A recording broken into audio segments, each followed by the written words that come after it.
என்னானாலும் சரி, six packs வச்சே ஆகணும்ன்ற ஒரு குறிக்கோளா சுத்திட்டு இருக்கேன். அத வைக்காம இங்கிருந்து போறதா முடிவு இல்ல. இது ஒரு குட்டி கதை தான். டக்குன்னு சொல்லி டக்குன்னு ஓடிர்றேன். அதுக்கு முன்னாடி இது நான் சிக்ஸ் பேக்ஸ்க்கு அப்புறம் எபிசோட் 89 வீடியோ பார்க்குறீங்களா? உங்க வீட்டு பிள்ளை நடிச்ச ஒரு ஃபாலோ தட்டி விட்டு போயிருங்க. வழக்கம் போல தான் ரன்னிங் கிளம்பியாச்சு.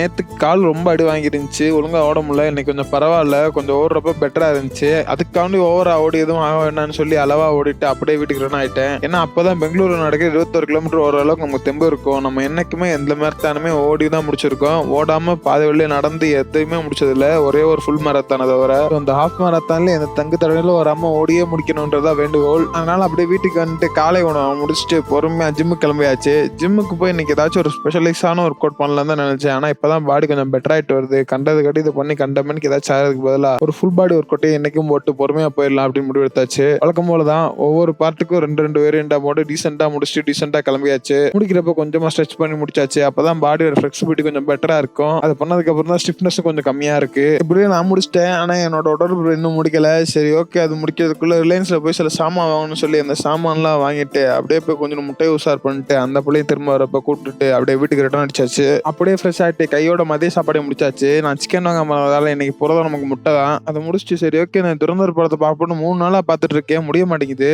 அந்த எப்படியே முடிச்சுட்டு அப்படியே கொஞ்ச நேரம் பொறுமையா உட்காந்து எடிட்டிங்கை பார்த்து வீடியோ எல்லாத்தையும் அப்லோட் பண்ணிட்டு குட்டியா ஒரு நடைப்பயணம் மேற்கொண்டேன். அந்த சன்செட்டுக்கு அதுக்கு அருமையா இருந்துச்சு. அப்படியே பொறுமையா ஒரு 2 கிலோமீட்டர் சரௌண்டிங் பக்கத்துலயே சுத்திட்டு அப்படியே வீட்டுக்கு வந்து சேர்ந்தாச்சு. அலைஞ்சதுக்கு கொஞ்சம் தாகமா இருந்துச்சு. அதனால பின்னாடி போய் எல்லையும் வெட்டி குடிச்சிட்டு சரி ஓகே இப்போ பெங்களூர் கிளம்பணும். பெங்களூருக்கு போற வேலையை பார்க்க ஆரம்பிச்சாச்சு. போறதுக்கு முன்னாடி அங்க அக்கா குக்கர் கொஞ்சம் நோட்ஸ் செஞ்சு குடிச்சு அருமையா இருந்துச்சு வழக்கம் போல.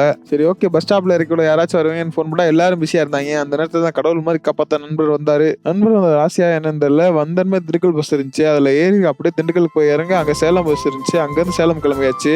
அந்த அந்தானே எப்படியும் நான் போய் சேர்ந்துருவேன் நண்பர்களே. நீங்கள் முயற்சி செய்யுங்க.